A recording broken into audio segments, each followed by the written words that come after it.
Hello, ladies and gentlemen, and welcome to The Discriminating Gamer. You know, I recently read that the boomerang is Australia's biggest export, which of course means it's also its biggest import as well. Ladies and gentlemen, today we're going to go ahead and take a look at Barbarian Kingdoms from Jester.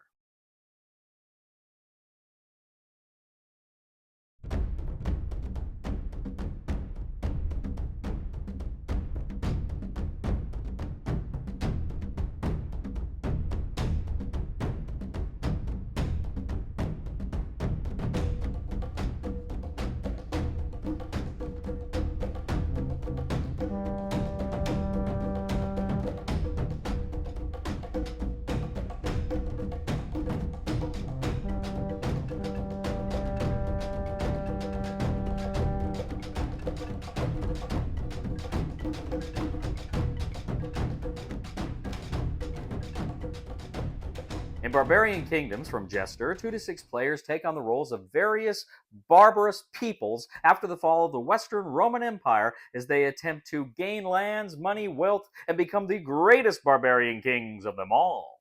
Essentially, this hexagonal game board is a map of Europe. Now, you've got various regions and areas on the board. What you're going to do is take your color faction, your peoples, and place them on the board. Now, there's also going to be a number of, you're going to start with a number of tremis, which is the money, the gold that's going to be on the board in certain locations as well. Now you're going to start with some home areas and your king on the board. Now in this game, you're going to take one of several actions. The first thing you can do is recruit. Now you have kind of 4 warriors that you can recruit into the game. You're going to go ahead and take them off your board and place them into one of your areas. But here's the thing. You have to pay for them, and it kind of tells you how much you're going to pay for each warrior you recruit. When you recruit them, you take the money and you don't pay it to a bank, rather you pay it to the region itself. So money is going to be actually piling up in various regions on the board relatively quickly. Now you can do a maneuver action. Essentially, you can reposition your units. And typically what that means is you can actually just move them to one adjacent location. However, you can move them into the C location. Now the entire sea of the board, from the North Sea all the way through the Mediterranean, is considered one zone. So everything's adjacent to the sea. So you could essentially put a unit in North Africa onto the board, and you could invade England with them on your next maneuver action. Now, you can do an invade action. Now, when you do an invade action, essentially you're moving one of your military units into a location with somebody else's military units. Now, you can call in reinforcements both sides. If you have other military units that are adjacent, you can bring them in that will give you additional battle points. But critically, what you're going to do is you're going to put money into your bag and you're going to essentially exchange the money. Now, you're going to look and see how much money you bid essentially to give you more battle points. The more battle points you have, that is who's going to win the battle. So of course the loser's going to be forced to withdraw, and the winner is going to actually take that. Now it's possible you can actually kill other military units. You can kill your opponent's king, which can give you, set you on the road to path to a victory. But when you get rid of your enemy, you move your people in there, and then you get to pillage essentially any gold that was in there, that was left in there. That then becomes your property. Now, while the gold may become your property, the territory does not automatically. For another turn, you can take the claim action by placing one of your markers there and adding that territory to your empire. Finally, you can take the tax action. Essentially, the tax action allows you to claim a number of coins in your region equal to the number of regions you own. So if you own 4 regions, you can take up to 4 coins from the board, under 4 tremis from the board, and put that in your player area. Now, the game ends as soon as a player meets one of the 2 victory conditions. There is the territorial victory condition and the military victory condition. A territorial victory condition essentially means as soon as you control a total of 7 provinces on the board, you win the game. If, however, you defeat 2 kings in battle, then you win the game. As soon as the game is over, of course, players are going to kind of add up how many points they have to determine the rankings of the other players in the game. But whoever can meet the military or territorial victory conditions wins! Barbarian Kingdoms. We'll get back to the review in just a moment. I want to take a minute to ask you to check out my other channel, that is Cody Carlson, PhD, where we talk about history, books on history, military history. I even post some of my lectures for my classes on there. Please check that out. Please subscribe to that channel. And now, back to the review. Okay, so there's more going on. That's just kind of a brief rules overview of how you play the game. This game is, first of all, it's a relatively quick game. I think the box has 60 to 90 minutes. My experience is it's closer to 60. It's not a long game, and it really feels. This is a game that really feels like a knife fight in a phone booth, right?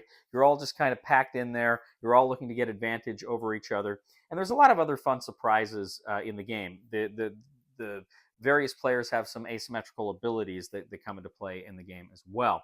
So there's a lot of fun stuff like that that's going on here in Barbarian Kingdoms.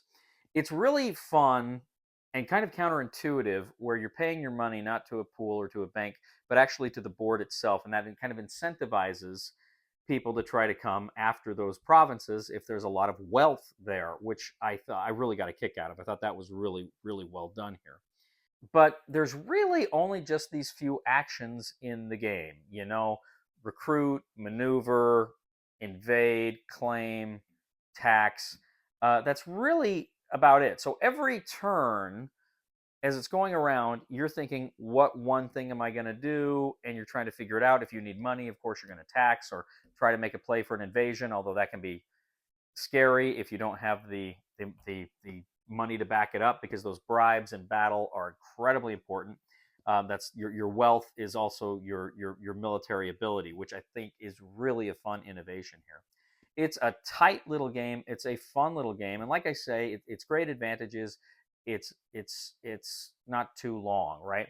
Now, if there is a criticism here, and there is, it's that some of those asymmetrical abilities and stuff don't always come into play. You can play games where that sort of thing is not really coming into effect just through conditions of the game. They don't feel uber consequential. They can be nice at times, but they don't feel like they're as big a part of the game as I would have liked them to have been. But having said that, I still enjoyed the game. I still think it's a fun little quick, multiplayer, like I say, knife fight in a phone booth game that really it packs a punch. So I'm going to go ahead on the Cody scale. I'm going to give this a 7. I think this is a really fun game. I think if you're in the mood for kind of a conquest of Europe kind of a game, but you don't really have a lot of time and you don't want something that's overly complicated, I think you're really going to enjoy Barbarian Kingdoms. Check it out. Well, thank you once again for joining us today on The Discriminating Gamer. As always, we would ask you to please leave a comment here on YouTube, on Board Game Geek, on our Facebook page, or on Twitter. Please like us on social media. We really appreciate it. Please like and subscribe to us here on YouTube if you haven't done so already. We'd also ask you, ladies and gentlemen, to please give a thumb to this video on Board Game Geek. That helps us out a lot. And if you really like the content here, I'd ask you to check out my other channel. That's Cody Carlson, PhD, where we talk about military history, books on history, fun things like that. I even share some of my lectures on that channel. And also, too, if you really do enjoy this channel, I would humbly ask you to click on the Super Thanks button and leave a tip. I have a candy cane collection. They're all in mint condition.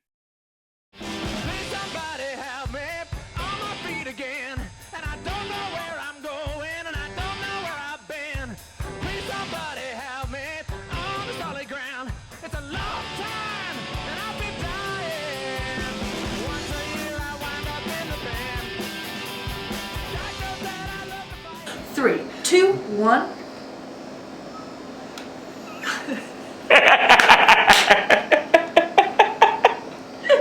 Sorry. No, I'll do a real one. All right.